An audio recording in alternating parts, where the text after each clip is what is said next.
फॉर्मूले, ठीक है। जैसे कल मैंने पूछा था कि सोडियम क्लोराइड का फॉर्मूला क्या होता है ना, जैसे NaCl। तो हम कोई भी चीज यदि कोई कंपाउंड का नाम बताते हैं तो हम तुमसे बोलेंगे इसका फॉर्मूला क्या है। तो हमको यहाँ पर आज हम देखेंगे कि फॉर्मूला कैसे बनाते हैं, किसी भी कंपाउंड का फॉर्मूला कैसे बनाते हैं, ठीक है। समझ में आ गया। तो एक चीज होती है वैलेंस इलेक्ट्रॉन। क्या बोलते हैं? Valence electron. हिंदी में इसको बोलते हैं संयोजक इलेक्ट्रॉन, ठीक है। इलेक्ट्रॉन को हिंदी में भी क्या बोलते हैं? इलेक्ट्रॉन। और एक चीज होती है वैलेंसी। ये दोनों हमको पता होना चाहिए। वैलेंसी को बोलते हैं संयोजकता। क्या बोलते हैं? संयोजकता। समझ में आ गया।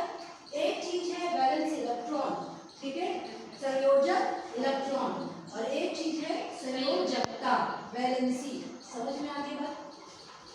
सबसे पहले हम बात करते हैं वैलेंस इलेक्ट्रॉन क्या होता है। तो वैलेंस इलेक्ट्रॉन क्या होता है? संयोजक इलेक्ट्रॉन क्या होता है? किसी भी तत्व का, ठीक है, कोई भी जो एलिमेंट होता है, कल बताई थी ना एलिमेंट, जैसे कॉपर, आयरन, हाइड्रोजन, हीलियम, कल बताया था ना आपके सामने में। ये सब क्या है? एलिमेंट्स है, तत्व है, ठीक है। तो किसी भी तत्व या किसी भी एलिमेंट का जो बाहरी सबसे बाहर कक्षक होता है, सबसे आखिरी कक्षक जो होता है, उसमें जितने इलेक्ट्रॉन उपस्थित होंगे, उसको हम बोलते हैं आउटरमोस्ट, उसको हम बोलते हैं वैलेंस इलेक्ट्रॉन, संयोजक इलेक्ट्रॉन। समझ में आ गया। फिर से बताते हैं। संयोजक इलेक्ट्रॉन की परिभाषा ये होती है किसी भी तत्व का, किसी भी एलिमेंट का जो सबसे बाहरी कक्ष होता है, सबसे बाहरी यानी बाह्य कक्ष जो होता है, उसमें जितने इलेक्ट्रॉन होते हैं वो उस एलिमेंट में बोलेंगे उतने वैलेंस इलेक्ट्रॉन। जैसे अपन उदाहरण लेते हैं सोडियम का परमाणु क्रमांक कितना होता है? 11। तो हम इससे इलेक्ट्रॉनिक विन्यास लिखेंगे 2, 8 और 1, ठीक है। अब अगर हम इसकी संरचना बनाएंगे तो हमने कल तुम लोग को बताया था कि बीच में क्या होता है? यहाँ पर रहता है प्रोटॉन और न्यूट्रॉन। जितने नंबर ऑफ प्रोटॉन होंगे उतने ही न्यूट्रॉन होंगे, ठीक है। और नंबर ऑफ प्रोटॉन और इलेक्ट्रॉन्स की संख्या किसके बराबर होती है? परमाणु क्रमांक के बराबर। ये तुम लोग को कल मैंने बताया था। अब ये हो गया। अब सबसे पहला कक्षक, सबसे पहला ऑर्बिट कौन सा हो गया? ये, ठीक है, इसको हम बोलते हैं के। दूसरा ऑर्बिट क्या हो गया? ये एल, ठीक है। तीसरा ऑर्बिट क्या हो गया? एम। इसमें कितनी ऑर्बिट में काम हो जाएगा?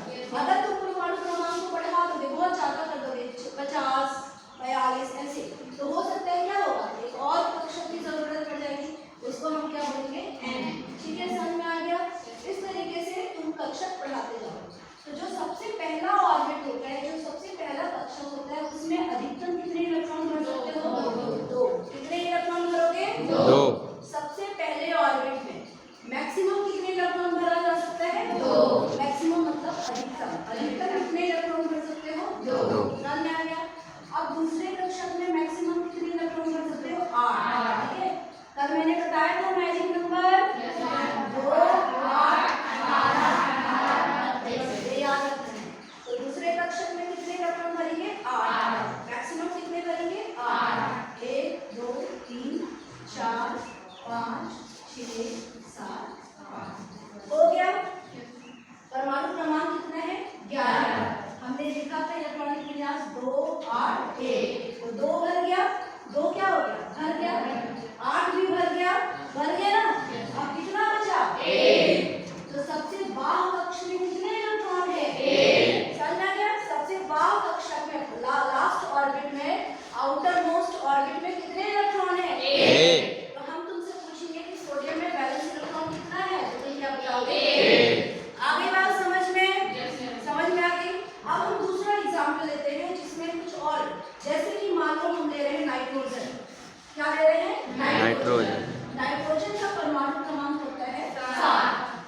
कितना होता है? 7, ठीक है। तो हम इसका इलेक्ट्रॉनिक विन्यास लिखेंगे 2 और 5। समझ गए ना? इलेक्ट्रॉनिक विन्यास क्या लिखेंगे? 2 और 5।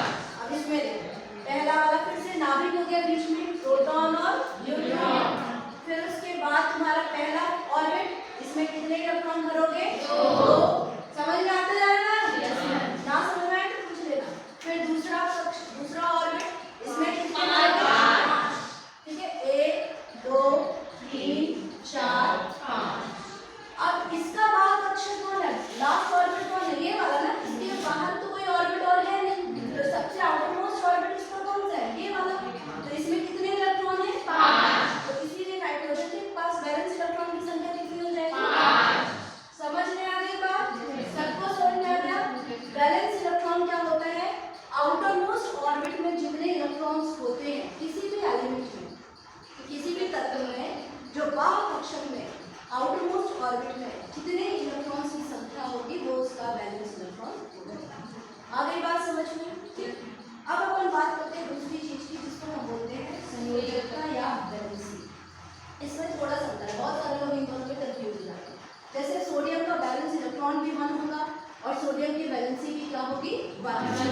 लेकिन वैलेंसी का मतलब क्या होता है कल भी मैंने बताया था, तो बताया था वैलेंसी संयोजकता क्या बताया था कल मैंने बताया था ये जो एक हो या चाहे दो, मैंने बताया था ध्यान से सुनो फिर से।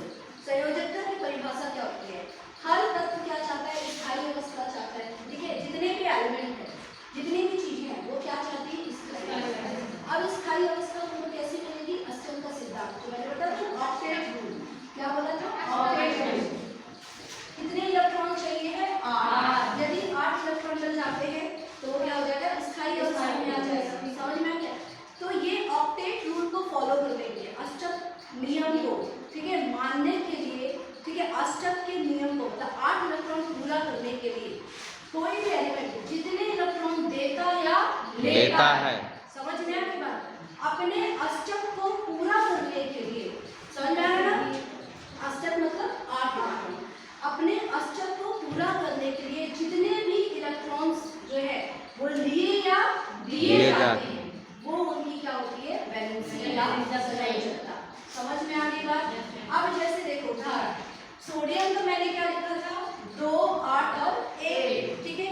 अब आखिरी बात अक्षर को क्या करना है? तुमको 8 करना है, क्योंकि मैंने बोला ना ऑक्टेट अष्टक पूर्ण करना है। तो अष्टक पूर्ण करने के लिए 2 तरीके हैं, या तो 7 किसी से लेगा या तो 1 किसी से लेगा। समझना है? अष्टक पूर्ण हो जाएगा तो 7 लेना क्या है? मुश्किल, लेना आसान, ठीक है। तो कितने इलेक्ट्रॉन वो दे रहा है? 1। समझ में आया ना? मैंने अभी परिभाषा में बताया कि अष्टक पूर्ण करने के लिए जितने इलेक्ट्रॉन दिए या दिए जाते हैं वो उनकी क्या होगी? वैलेंसी। समझ में आया? तो यहाँ पर कितने इलेक्ट्रॉन को दे रहा है? 1। इसीलिए सोडियम की वैलेंसी कितनी हो जाएगी? 1। समझ में आ गई बात? सोडियम की संयोजकता कितनी हो जाएगी? 1। अब यहाँ नाइट्रोजन का केस है। नाइट्रोजन के बाह्य कक्ष में कितने इलेक्ट्रॉन हैं? 5। बाह्य कक्ष में कितने इलेक्ट्रॉन? 5। अब अष्टक पूर्ण करने के लिए कितने इलेक्ट्रॉन की जरूरत है? 3। तो नाइट्रोजन की वैलेंसी क्या हो जाएगी? 3। समझ में आ गई बात? क्लियर? ठीक है। अब प्लस और माइनस, ठीक है, ये कब होता है? कब हम लिखते हैं कि प्लस होगा और कब लिखते हैं माइनस?